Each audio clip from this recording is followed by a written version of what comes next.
पानी में डूबे तो मृत्यु निश्चित, पानी में डूबे तो मृत्यु निश्चित, और भक्ति में डूबे तो मुक्ति निश्चित। दुनिया रचने वाले को भगवान कहते हैं और संकट हरने वाले को हनुमान कहते हैं। ना किसी को नाराज करके जियो, ना किसी से नाराज होकर के जियो।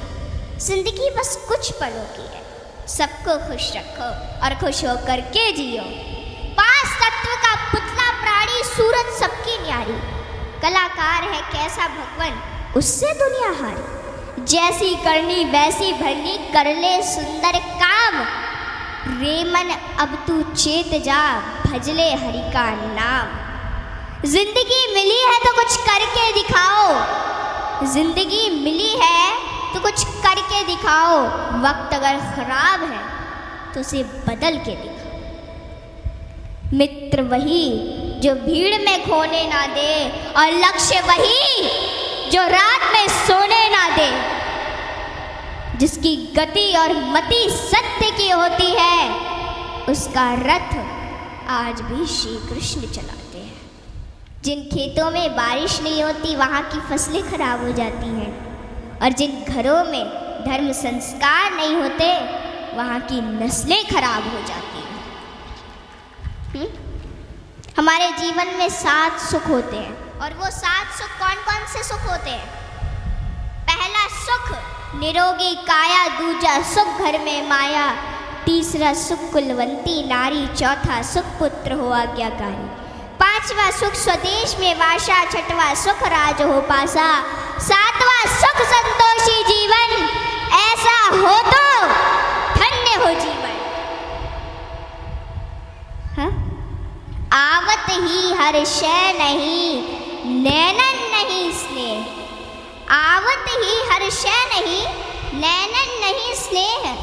तुलसी तहा न जाइए कंचन बरसे में। कि जिस स्थान या जिस घर में आपके जाने से लोग खुश ना होते हो, और उन लोगों की आंखों में आपके प्रति प्रेम और ना ही स्नेह हो, तो वहाँ हमें कभी नहीं जाना चाहिए, चाहे वहाँ धन की वर्षा क्यों ना होती हो। हाँ? यदि किसी बच्चे को उपहार ना दिया जाए तो वह थोड़ी देर रोता है, पर संस्कार ना दिया जाए तो जीवन भर रोएगा। शिक्षा कहीं से भी प्राप्त की जा सकती है, लेकिन संस्कार हमेशा घर से ही मिलते हैं। कुदरत यानी भगवान ने हमें आनंद ही आनंद दिया है, दुख तो हमारी खोज है। तीर को आगे छोड़ने से पहले पीछे खींचना पड़ता है। ठीक उसी प्रकार अच्छे दिनों के लिए बुरे दिनों से लड़ना पड़ता है। गति के लिए चरण और प्रगति के लिए आचरण बहुत जरूरी है। रिश्ता गहरा हो ना हो, परंतु भरोसा गहरा होना चाहिए, क्योंकि गुरु श्रेष्ठ वही जिसकी प्रेरणा से किसी का चरित्र बदल जाए, और मित्र श्रेष्ठ वही जिसकी संगत से रंगत बदल जाए। भरोसा सब पर कीजिए, लेकिन संभल कर, क्योंकि कभी कभी खुद के दांत ही जीभ को काट लेते हैं। इत्र मित्र चित्र और चरित्र किसी की पहचान के मोहताज नहीं, यह चारों तो अपना परिचय स्वयं देते हैं। जीवन में जो कुछ भी करो पूर्ण समर्पण के साथ करो। प्रेम करो तो मीरा की तरह, भक्ति करो तो हनुमान की तरह, प्रतीक्षा करो तो शबरी की तरह, शिष्य बनो तो अर्जुन के समान, और मित्र बनो तो स्वयं कृष्ण के समान। आर्थिक स्थिति कैसी भी हो, खुश रहने के लिए मानसिक स्थिति का मजबूत होना जरूरी है। रावण जब मृत्यु शैया पर था तब उसने श्री राम जी से एक बहुत ही अच्छी बात कही कि मैं तुमसे हर मामले में बड़ा हूँ, उम्र में, बुद्धि में, बल में मेरा कुटुंब भी तुमसे बड़ा है, धन दौलत में भी मेरा राज्य तुमसे बड़ा है, फिर भी मैं हार गया और तुम जीत गए। जानते हो क्यों? क्योंकि तुम्हारा भाई तुम्हारे साथ था और मेरा भाई मेरे खिलाफ था। इसलिए सज्जनों, सदैव साथ रहिए, क्योंकि जब प्रेम बटा तो लिख गई रामायण, और जब संपत्ति बटी तो लिख गई महाभारत। हाँ, इसलिए अपने अपने घर में, भाई भाई में हमेशा साथ रहिए। भाई भाई का रिश्ता भगवान ने विपत्ति बांटने के लिए बनाया था, लेकिन यह तो संपत्ति बांटने तक ही सिमट कर रह गया। जब बिना भाई के रावण हार सकता है, भाई के साथ प्रभु श्री राम जी जीत सकते हैं, तो हम और आप किस घमंड में हैं? दुनिया में अमीर रोता है, गरीब रोता है, परंतु जो हनुमान जी का जयकारा लगाता है वो चैन की नींद सोता है, वो चैन की नींद सोता है। सज्जनों, हनुमान जी एक ऐसे देवता है जिनको यह वरदान प्राप्त है कि जो हनुमान जी की शरण में आएगा उसका कलयुग कुछ नहीं बिगाड़ पाएगा। जिन भक्तों ने पूर्ण भाव व निष्ठा से हनुमान जी की भक्ति की है, उनके संकटों को हनुमान जी ने दूर किया, उनके कष्टों को हनुमान जी स्वयं हर लेते हैं। हनुमान जी के भक्तों को जीवन में कभी भी परिस्थितियों का सामना नहीं करना पड़ता है। सज्जनों, आज मैं आपको हनुमान जी के कुछ ऐसे प्रसंग बताती हूँ। नंबर 1, रामचरितमानस में हनुमान जी को महावीर कहा गया है।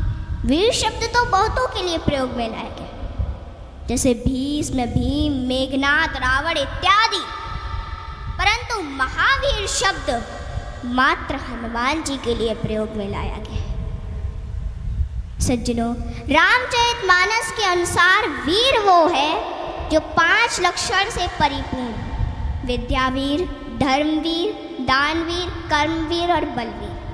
परंतु महावीर वो है जिसने 5 लक्षण के वीर को अपने वश में कर रखा, और राम जी में ये 5 लक्षण थे, और हनुमान जी ने अपने वश में कर रखा था। कहते हैं ना कि भगत के वश में है भगवान, और हनुमान जी तो श्री राम जी की परम भक्त हैं। और रामचरितमानस की यह चौपाई इसे सिद्ध करती है कि सुमिर पवन सुत पावन नामू, अपने बस करी राखे राम। रामचरितमानस में हनुमान जी को महावीर बजरंगी भी कहा गया है। इंद्र के ऐरावत हाथी में 10,000 हाथियों का बल होता है। ऐरावत में कितने 10,000 हाथियों का बल होता है ऐरावत में। दिक्पाल में 10,000 ऐरावत जितना बल होता है, और इंद्र में 10,000 दिक्पाल जितना बल होता है। परंतु हनुमान जी की सबसे छोटी उंगली में 10,000 इंद्र का बल होता है। माताओं बहनों, हनुमान जी में इतना बल उनके आजीवन ब्रह्मचर्य पालन के कारण था। नंबर 2, एक बार हनुमान जी से प्रसन्न होकर माता सीता ने उन्हें हीरो का एक हार दिया, और बाकी सेवकों को भी रतन जड़े आभूषण दिए। हनुमान जी ने उस हार को ले लिया माता से, और फिर उस हार के प्रत्येक हीरे को निकाल कर और घुमा घुमा कर देखने लगे, और फिर उन्हें चबा चबा कर जमीन पर फेंकने लगे। यह देखकर माता सीता को थोड़ा क्रोध आ गया, और माता सीता तुरंत हनुमान जी से बोली कि हनुमान, ये आप क्या कर रहे हैं? इतने मूल्यवान हार को आप नोच खसोट कर नष्ट कर रहे हैं, नीचे फेंक रहे हैं। तो अश्रुपूरित नेत्रों से हनुमान जी बोले कि माते, मैं तो केवल इन रत्नों को खोलकर यह देखना चाहता था कि इनमें मेरे प्रभु श्री राम और माता सीता बसते हैं अथवा नहीं। आप दोनों के बिना इन पत्थरों का मेरे लिए क्या मूल्य है? वहाँ पे खड़े बाकी सेवक भी ये सभी घटना देख रहे थे, और वे तुरंत बोले कि हनुमान, यदि इस निर्जीव वस्तु में श्री राम नहीं तो श्री राम कहाँ है? हनुमान जी ने कहा कि श्री राम तो मेरे हृदय में बसते हैं। और इतना कहते ही उन्होंने अपनी छाती चीर डाली और सज्जनों, माता सीता सहित सभी सेवकों को हनुमान जी के हृदय में प्रभु श्री राम के दर्शन। माताओं, भगवान हम सभी के हृदय में विद्यमान है, इन्हें कहीं बाहर खोजने की आवश्यकता नहीं है।